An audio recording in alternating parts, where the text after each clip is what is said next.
Bismillahirrahmanirrahim. Assalamualaikum warahmatullahi wabarakatuh. Perkenalkan, saya Abdul Latif. Saya adalah dosen di program studi Ekonomi Islam Fakultas Ekonomi dan Manajemen Universitas Darussalam Gontor. Bidang keilmuan saya adalah ekonomi bisnis, kemudian digital entrepreneurship dan kewirausahaan Islam. Pada kesempatan ini, saya akan menjelaskan metode pembelajaran di salah satu mata kuliah yang saya ampuh, yaitu ekonomi bisnis. Dengan menggunakan metode DIA, Delivery, Interaction, dan Assessment, mata kuliah ini adalah mata kuliah dengan bobot 3 SKS dan merupakan mata kuliah wajib untuk mahasiswa semester 3. Sebelum saya memberikan contoh proses pembelajaran di kelas, terlebih dahulu saya akan menjelaskan deskripsi singkat luaran yang diharapkan dalam metode pembelajaran pada mata kuliah ekonomi bisnis ini. Mata kuliah ekonomi bisnis merupakan materi kuliah pengantar yang mana terintegrasi antara ilmu bisnis dengan ilmu ekonomi Islam sebagai tahapan awal dari proses islamisasi ilmu ekonomi. Artinya, konsep-konsep dalam materi ini dari ilmu ekonomi bisnis, yaitu ruang lingkup ekonomi bisnis, bisnis dan lingkungan, tanggung jawab sosial dalam bisnis, pemilihan letak usaha, bentuk hukum dan bentuk badan usaha, potensi bisnis dan kewirausahaan, bisnis internasional, kemudian ada manajemen keuangan, kemudian ada manajemen pemasaran, manajemen sumber daya manusia, motivasi kerja, dan hubungan industrial. Kemudian ada juga manajemen produksi dan manajemen harga. Kemudian, dalam mata kuliah ekonomi bisnis ini, capaian pembelajaran lulusan atau CPL, dalam mata kuliah bisnis ini, mahasiswa agar mampu memahami konsep-konsep ekonomi bisnis dalam praktek real, dan mampu mengimplementasikan kemampuan komunikasi baik secara lisan maupun tulisan dalam bentuk karya ilmiah dengan bahasa Arab dan bahasa asing. Selanjutnya, ada capaian pembelajaran mata kuliah atau CPMK.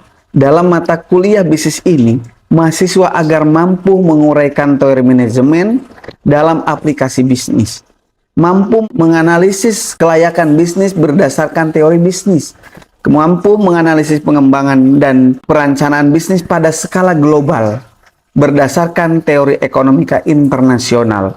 Maka untuk mencapai capaian pembelajaran tersebut, mahasiswa akan diberikan topik-topik yang dibahas dalam 14 kali pertemuan.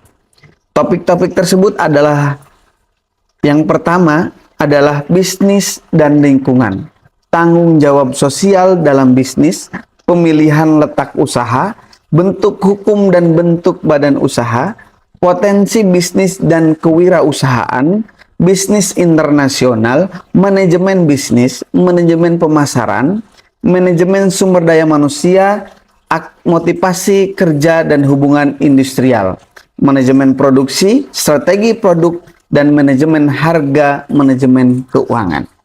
Kemudian selanjutnya, saya akan menjelaskan metode pengajaran yang saya gunakan, yaitu dengan DIA, Delivery, Interaction, dan Assessment. Ya. Yang pertama adalah delivery.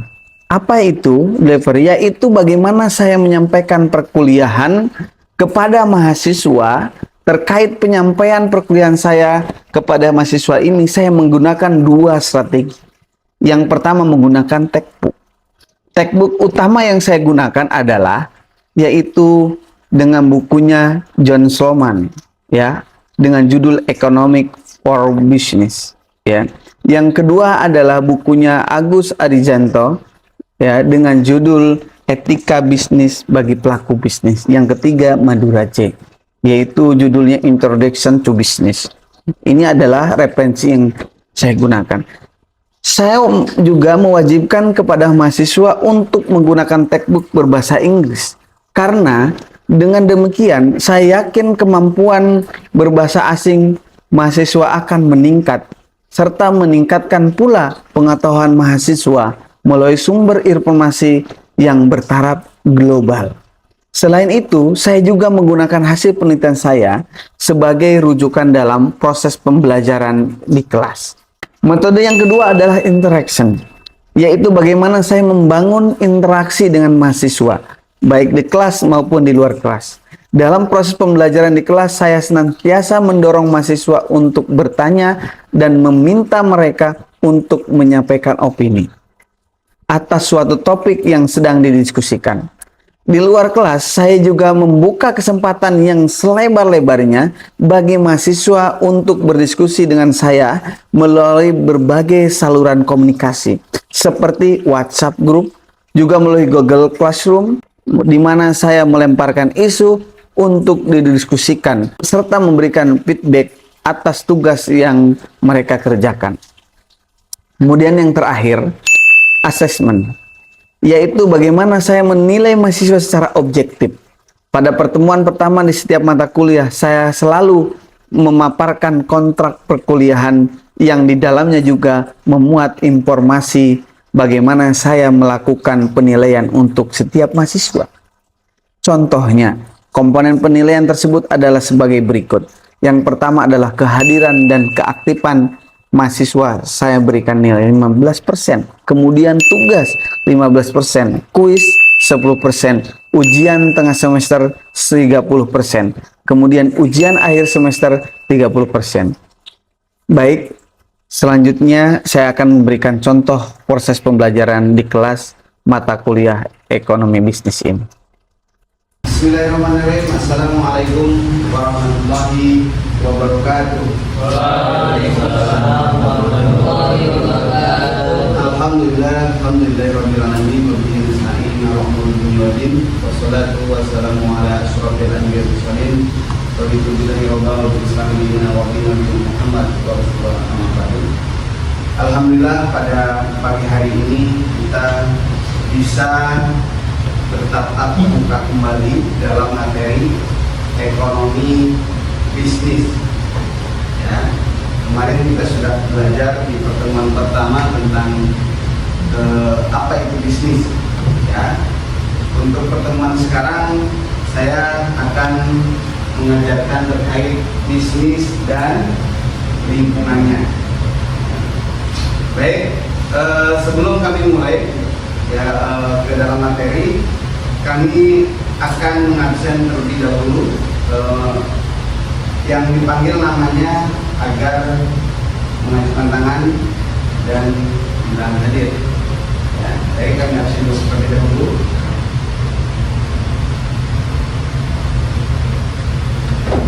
Awal kerja Imam Sahdi Harahap, ya.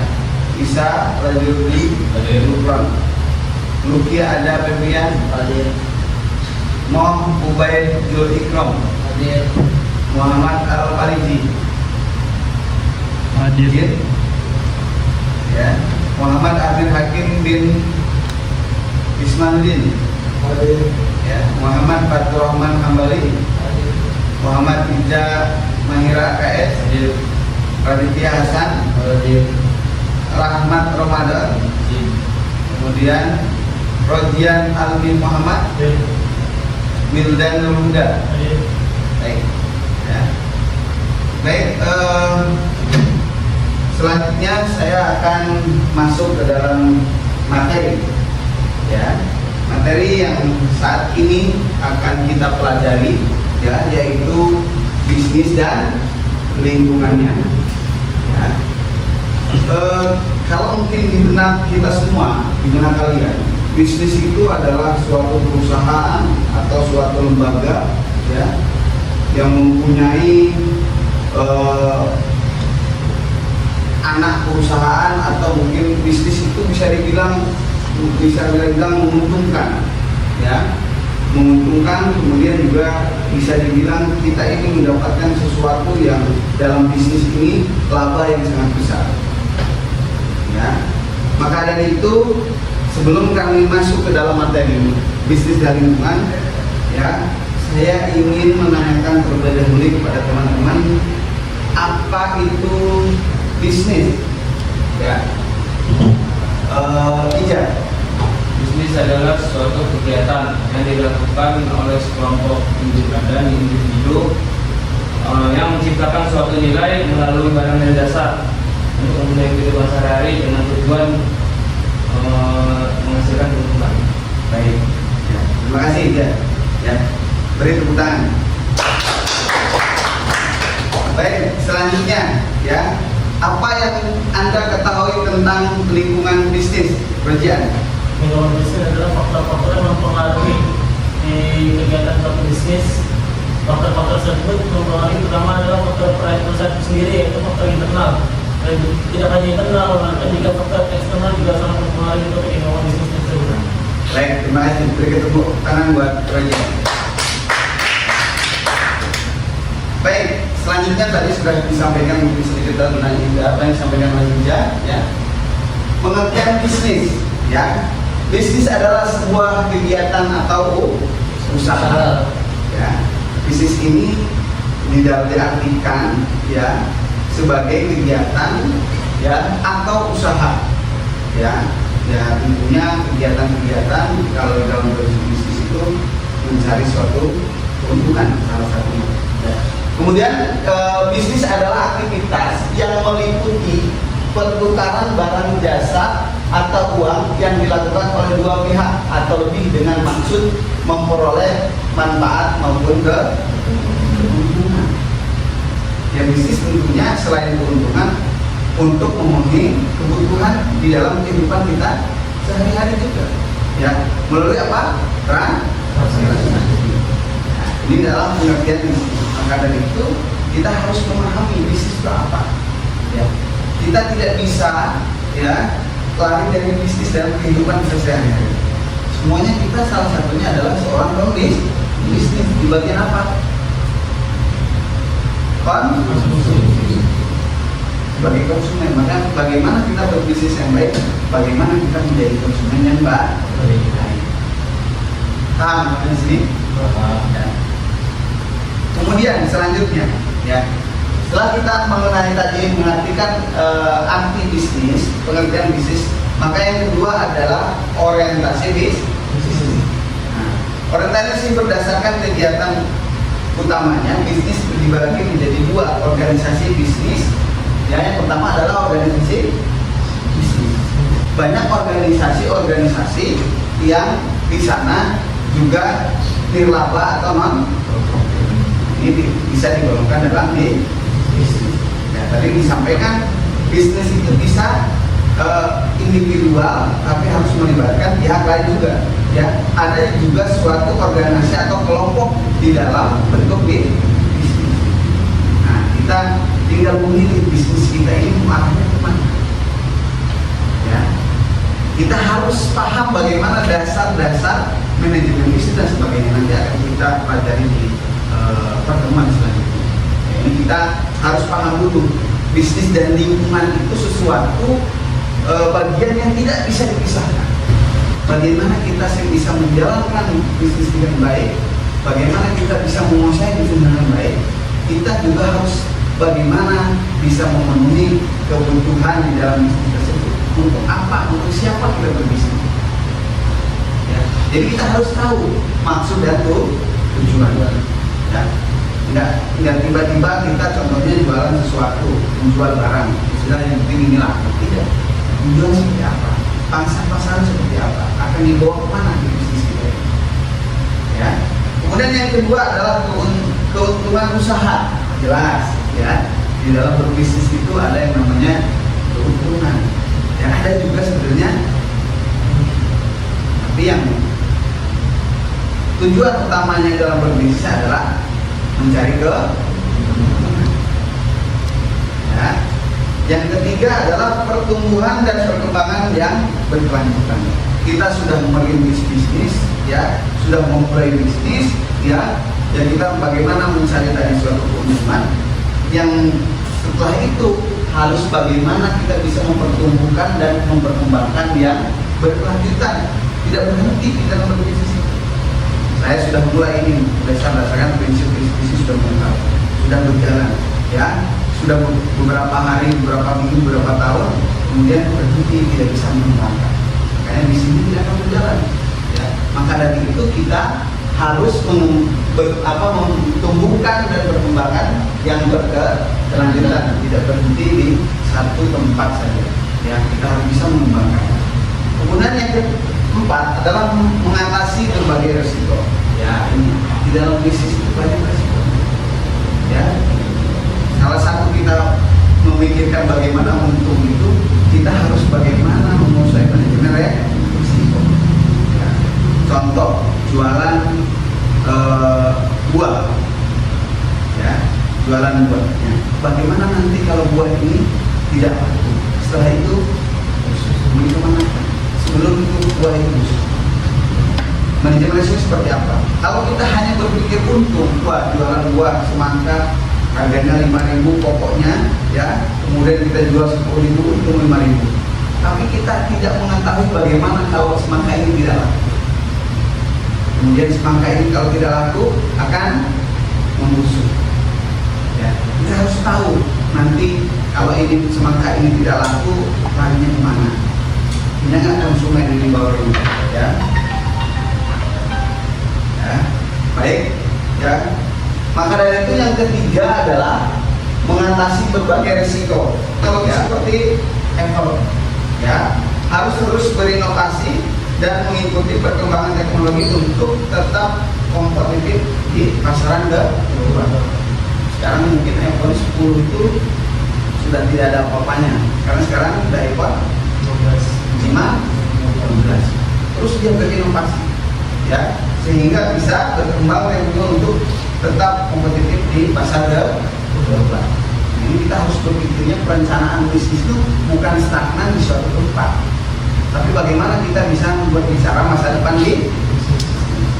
Yang kedua adalah ekologi. Contohnya ekologi, bisnis seperti Telsa berfokus pada mobil listrik sebagai respon terhadap meningkatkan kesadaran lingkungan dan permintaan untuk produk ramah lingkungan. Sekarang sudah berkembang, ya, banyak motor listrik, ada juga mobil listrik mengembangkan, ya, dengan menggunakan listrik. Ya, yang ketiga adalah contohnya ekonomi, ya, perusahaan retail menyesuaikan strategi harga dan inventory mereka berdasarkan kondisi ekonomi untuk tetap relevan dan menarik tujuan. Ya, bagaimana kita ini bisa menarik konsumen? Makanya saya sampaikan, ya, di dalam bisnis itu kita harus mengetahui bagaimana pangsa pasar. Ya, jadi ada juga manajemen pasar ini. Ya, nanti akan kita pelajari di materi selanjutnya. Ya. Nah, kemudian, ini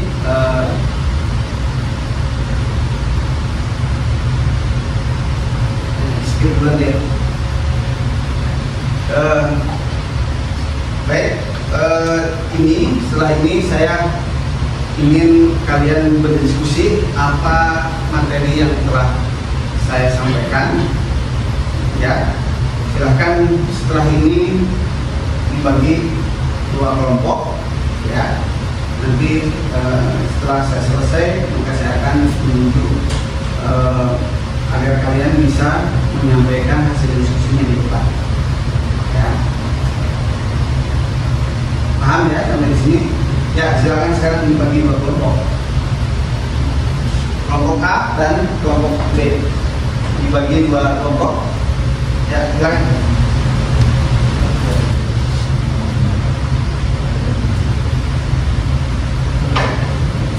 Baik, ya, sudah. Sudah? Ya, kembali ke tempat masing-masing. Ya, kelompok A dulu, silakan maju. Ada Pak?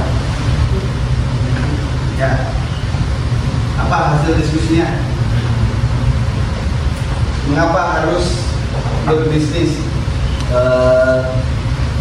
Untuk hasil diskusi kami, mengapa harus berbisnis ya? Nah, jadi untuk pertanyaan kenapa? Karena pertama peranan bisnis itu sangat penting dalam keberlangsungan organisasi dan bisnis.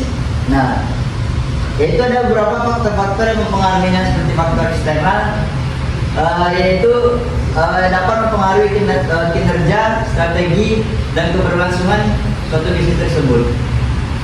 Nah, jadi kita belajar bisnis ini untuk mengetahui bagaimana lingkungan bisnis yang akan kita jalani dan faktor-faktor yang akan mempengaruhi dalam keberlangsungan bisnis kita tersebut. Nah, jadi karena itu pentingnya kita belajar bisnis agar mengetahui bagaimana supaya bisnis itu lebih bertahan dan berlangsung yang berkelanjutan. Nah, mungkin itu dari hasil diskusi kesimpulan kami bagaimana mengapa kita harus belajar bisnis. Sekian, terima kasih. Baik, terima kasih. Ya, kelompok B, ya, silakan.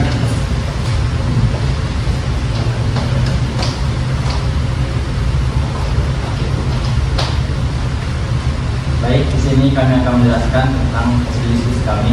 Yang pertama, kenapa kita harus belajar bisnis? Alasan yang pertama adalah sebagaimana kita ketahui bahwasanya dalam bisnis ini selalu berkaitan dengan kehidupan kita sehari-hari, baik itu kita sebagai konsumen ataupun sebagai distributor. Terus yang kedua, mengapa kita harus belajar bisnis? Alasan yang kedua adalah karena dengan belajar bisnis ini merupakan sebagai modal yang sangat besar bagi kita untuk kehidupan kita nanti selanjutnya atau di masa depan. Terus yang ketiga, kenapa bisnis ini perlu untuk kita pelajari? Karena bisnis, dengan kita mengetahui bisnis ini akan menjadi modal bagi kita juga untuk menghadapi era globalisasi sebagaimana yang kita rasakan saat ini. Mungkin itu hasil diskusi yang dapat kami sampaikan. Terima kasih. Wassalamualaikum warahmatullahi wabarakatuh. Baik, selanjutnya saya akan menampilkan video. Ya, setelah ini silakan dipahami, ya, nanti diambil kesimpulan dari video ini. Ya.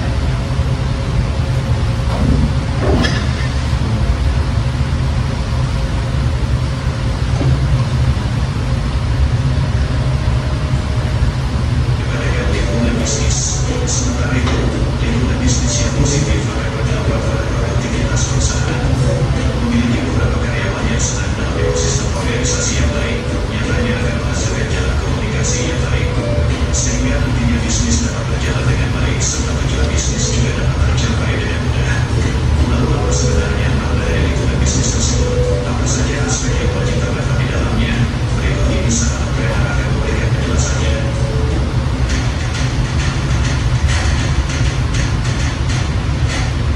Pertama, mari kita cari tahu dulu apa itu lingkungan bisnis. Pada dasarnya, lingkungan bisnis merupakan nilai totalitas dari orang, institusi, atau kekuatan lain yang berasal dari luar kontrol perusahaan. Tetapi perusahaan masih dapat bergantung pada mereka sebab mereka telah berkontribusi dalam berjalannya perusahaan. Beberapa hal yang membentuk lingkungan bisnis yaitu kompetitor, pemasok, media, kelompok pelanggan, pemerintah, keadaan pasar, keadaan teknologi, pemodal, tren, serta bermacam-macam pihak lain yang berasal dari luar perusahaan. Contoh sederhananya, pergantian pajak yang dikeluarkan oleh pihak pemerintah berpotensi membuat pelanggan membeli produk dalam jumlah yang lebih sedikit daripada yang akan dijual. Dalam hal ini, bisnis wajib menetapkan kembali harga jualnya supaya dapat mengatur biaya pajak dan bisa keluar dari permasalahan tersebut. Meski perusahaan memang tidak ikut langsung dalam perubahan tersebut, tetapi perusahaan masih wajib menyesuaikan diri supaya bisa selalu bertahan atau menggunakan peluang yang ada. Dan hal itu supaya dapat mencapai tujuan perusahaan dan menjalin area bisnis yang sehat. Walaupun saya diabaikan, sebenarnya tidak sedikit bisnis yang berhenti apabila dihadapkan dengan lingkungan bisnis yang tidak sehat. Sayangnya mereka belum menyadari kalau area bisnis yang sehat wajib diciptakan, bukan cuma didapatkan. Buat mewujudkan hal tersebut, kalian butuh menguasai beberapa faktor yang akan membuat lingkungan bisnis menjadi sehat. Beberapa di antaranya adalah merupakan lingkungan bisnis yang dinamis, atau dengan kata lain dapat melaksanakan pembangunan serta tidak stagnan. Buat menghasilkan lingkungan bisnis yang sehat, yang ditekuni serta membiasakan diri. Tiap program yang direncanakan di keadaan serta suasana yang dimat lingkungan bisnis, sebab kalian wajib melainkan tiap pihak yang berkaitan dengan perusahaan. Tiap keputusan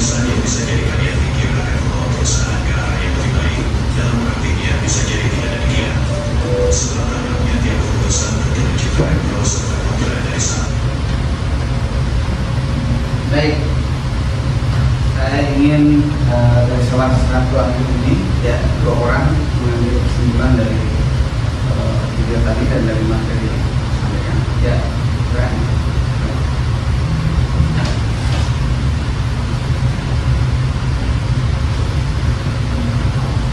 Baik, dari video tersebut kita bisa menyimpulkan ya bahwasanya sebuah pembisnis itu tidak hanya memahami tentang bisnis saja, ilmu bisnis atau yang lainnya, melainkan kita harus memahami tentang lingkungan bisnis atau business environment, yang mana lingkungan bisnis itu suatu keadaan yang terjadi di sekitar bisnis secara keseluruhan, atau kondisi luar dalam perusahaan atau bisnis yang bisa mempengaruhi laju usaha tersebut. Nah, kemudian dari video tersebut ada beberapa hal yang membentuk sebuah lingkungan bisnis. Yang pertama itu kompetitor, pemasok, media, kelompok pelanggan, dan walaupun pemerintah juga, kondisi pasar, kemudian kondisi ekonomi, teknologi, pemodal, tren, dan berbagai pihak lain yang berasal dari luar perusahaan. Nah, contohnya yang disebutkan dari video tersebut yaitu seperti pergantian pajak yang mana diganti pergantian pajak yang dikeluarkan oleh pihak pemerintah, yang mana yang isu di tahun 2024 ini. Kemudian gimana sih cara mewujudkan lingkungan bisnis yang sehat? Kita harus mempunyai 3 faktor atau 3 aspek untuk bisa mewujudkan lingkungan bisnis yang sehat. Yang pertama itu mempunyai faktor dinamis, yang kedua itu kompleks dalam menentukan hal-hal yang ada di suatu bisnis. Yang ketiga itu mempunyai sudut pandang yang luas, yaitu mempunyai gagasan yang luas atau opini atau inovasi atau mempunyai ide bisnis dalam mengembangkan sebuah perusahaan. Mungkin itu lah. Terima kasih. Ya. Baik, selanjutnya saya memberikan kesimpulan ya.